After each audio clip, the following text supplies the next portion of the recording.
What's up? It's Dan Riccio and Randip Jan to the Canucks. Well, they can't win at home. 3-6-1 on home ice at Rogers Arena, and they're coming off a couple of ugly, ugly losses. One to Washington, and then last night, Thursday night, to Florida. It's been brutal on home ice, Randip. And just when we thought they were turning their season around, they'd won 5 of 6. They swept a road trip going through Colorado, Vegas, San Jose. The vibes were there.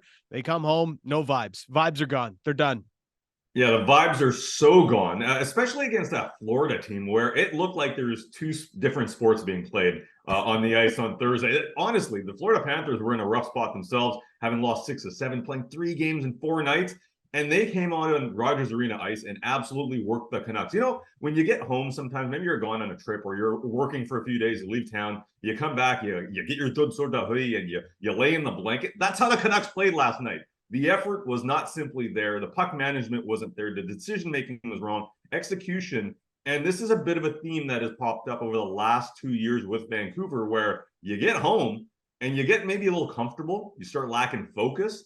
They need that going to the mattresses kind of mentality. I'm bringing back another Godfather reference. Remember that scene? Okay, there's the weekly Godfather reference. All right. Remember that scene when there's the war going on and Clemenza's in some random apartment just sitting there focused on what he has to do? That's what the Canucks need to do. I don't know what it is, but they don't have that focus right now. They need to go to the mattress, so to speak, because their veterans are the ones making the mistakes as well, Dan. This is not young guys.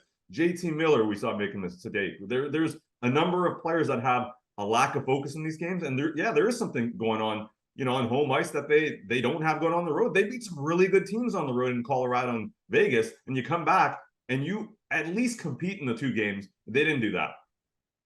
Monday on Canuck Central, we're talking about the recent win streak the Canucks had, and wow, that feels like now ages ago. But Pettersson, Mikheyev, Kuzmenko, it's the best line in hockey. Look at how good they are playing. They are dominating whenever they are on the ice. 14 goals for, just 4 against at 5-on-5. They're amazing.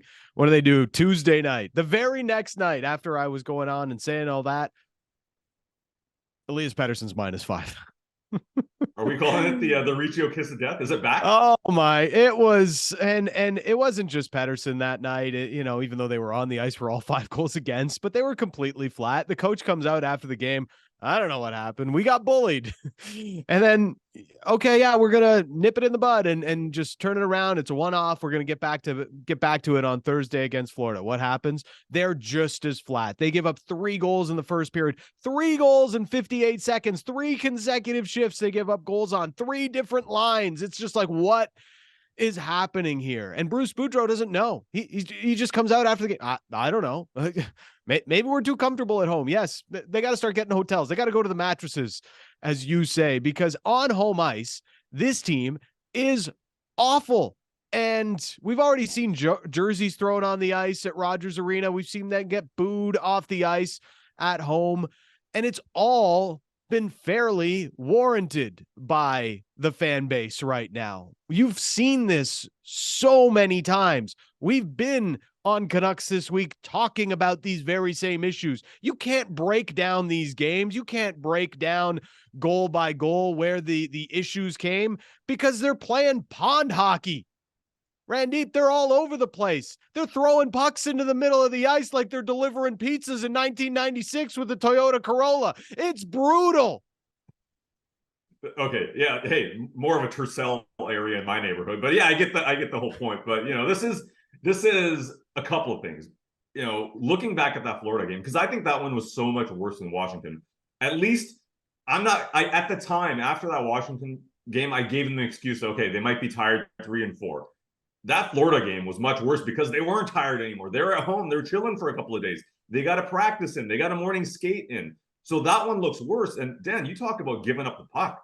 Some terrible decisions in that game. I know Niels Höglander is going to get burned for that pass that he gives away on the 5-1 goal, which Quinn Hughes can't get, and it turns into a goal automatically. But even before that, on the power play where you're supposed to score goals, JT Miller just gives a pass to Sam Bennett, says, here you go. Here's a chance on our net. Even before that, you had other moments where, Sam Bennett, his first goal of the game, he ends up essentially getting a clear path to net. And I'm not talking about one guy messing up. I'm talking about 3 players playing a passive game on a transition shift from the Florida Panthers, that wasn't even all that fast. They were going at medium speed, and the Canucks were just backing off. Elias Pettersson, Tyler Myers, and yes, Riley Stillman on that play, nowhere to be seen. So part of this is effort. It starts with effort. If you don't have effort on your team, and if you don't have effort day in, day out, that consistency is not going to be there. This is a streaky team, and we're seeing it through their effort. But the other thing is, confidence and structure-wise, they got none defensively. And we've seen that in the last 2 games where they've been outscored 10-2 on home ice. And defensive structure and lack of focus has been the reason. I've never seen a team, a talented team, because I do think there's a lot of talent on this roster, underperform as much as this Canucks team does, and as often as this Canucks team does. I've never seen a Canucks team, or any team for that matter, that will ride highs like, they are planning parades down Robson when they go on a 3-game win streak, and the confidence is through the roof. As soon as anything goes wrong, it is absolutely off the table. They start to put it in cruise control, and you see it every single night. There's goals or opportunities, odd man rushes going back the other way last night, and JT Miller is just slowly sauntering back like, oh, Thatcher Demko or Spencer Martin's going to bail me out. That was the other thing about last night. Demko's the only guy who showed up on time for the first period. He's had a terrible season. They've barely, saved him on some of those games after he saved them night after night after night last year. And then on that third goal, he's trying to make 3 or 4 saves as he's injured because nobody's there to pick up a man and bail this guy out. And then you have to see him walk off the ice on the weight of one leg. I mean, it's awful. They leave the guy that's been there for them every single night out to dry like that, and he gets hurt. I mean, it could not have been a worse picture to finish that first period. It is a tough injury to watch, and who knows? We'll see what happens with that, but it's been a sign of the Canucks. It's been kind of something that we've seen over and over again. They're pretty soft in front of their own net. Other than Luke Schenn, opposing teams game plan for the Canucks giving up a lot down low. So a couple of those goals, including the third one you referenced, guess where they were? They're in tight. Their second chance, third chance, fourth chance opportunities.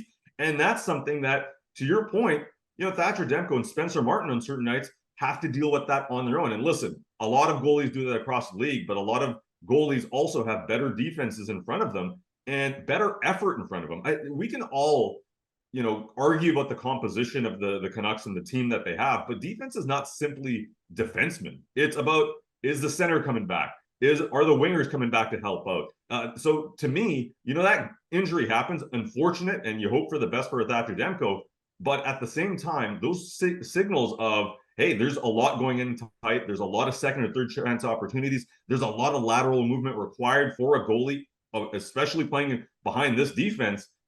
Unfortunately, it's something that you might have been able to see coming here, because the way that the goalies are supposed to work in the system, Dan, and especially going back 2 years, it's unfortunate, but you can understand that because those goalies are dealing with a lot. It's not necessarily a Godfather reference, but one we've used here on this channel quite often. We'll allow it. A lot of these Canucks players are Fugazi, Randip. Yes. Bruce Boudreau has called them out for being stat chasers at times, maybe not using as harsh of a word as I'm using right now, but you look at their point totals, everybody's a point a game. Everybody's got goals. Bo Horvat among the league leaders in goals. You've got guys that are point a game. Quinn Hughes over 20 assists on the back end. Andrei Kuzmenko comes in. He's scoring goals for fun. Ilya Mikheyev is on pace to have, a great season in his first as a Canuck. And, some of those players are having good seasons, and the underlying numbers back it up too. But it feels like a lot of guys just out there putting up points, getting their big contracts, but not actually delivering on getting what matters. And that is results and doing the things that get you towards being a consistently good hockey team. These are a bunch of guys that get their individual points and they collect their money, they collect their contracts, and that's it. You don't like what I'm saying? Play better, because that's the reality and what it's been in Vancouver. 99 points for JT Miller last year. Bo Horvat on pace to score 60 some odd goals this year. And yeah, what's it meant? You've barely outscored the opponents when you've been on the ice anyhow. It seems like empty stats to me, for a lot of these players, Randip, it's time for them to really own up to some of the things they say and how they want to play better, how they're going to play better, how they're going to clean things up. Well, actually do it, because nobody believes you anymore when you're saying these things. No, you hear those comments, but actions speak louder than words. And with this team, we've seen the actions a certain degree. They get closer to the playoff, picture, and then those two games happen. And what I find interesting, especially about the last opposition that they faced with the Florida Panthers, is that Florida was having a terrible start to the year. They're not looking good right now. They lost 6 of the previous 7 prior to this game. They'd allowed 33 goals against in the past 7 games. And some of those questions about Vancouver that we're asking about Vancouver, you could ask them about the Florida Panthers, especially when it comes to defense.